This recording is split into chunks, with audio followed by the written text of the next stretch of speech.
Why is now the right time to move out of cash? And do you think we've seen enough to really break the wall of that money market dam?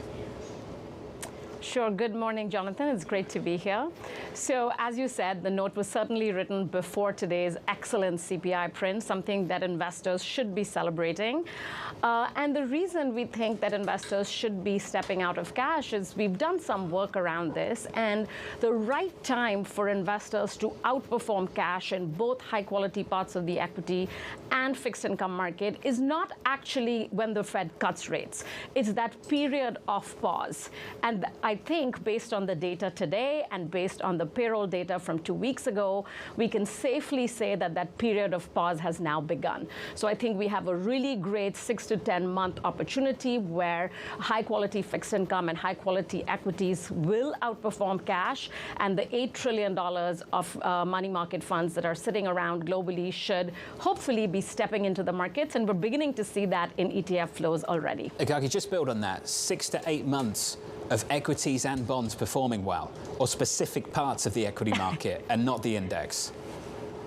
Yeah, so let's start with the fixed income market first, because I do think I have a little bit of a stronger conviction there. And we've been talking about that on this show in the past. We've talked about how bonds are back as an income generator in a portfolio, and perhaps even, especially in the belly of the curve, a diversifier in the portfolio.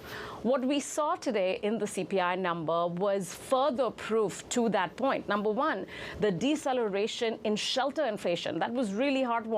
It wasn't a good story. This was a shelter story. Number two, this print points to much weaker PCE, which, as we know, is the Fed's preferred measure of inflation. So weaker than expected PCE is going to follow this CPI number. And thirdly, the measure that the Fed themselves look at, the core services ex housing, that continues to decelerate.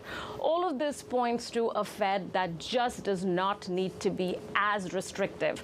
Does that mean that they cut rates this year? No, of course not. But it does mean that next year they will begin to open the window to lower rates, not as restrictive as they are.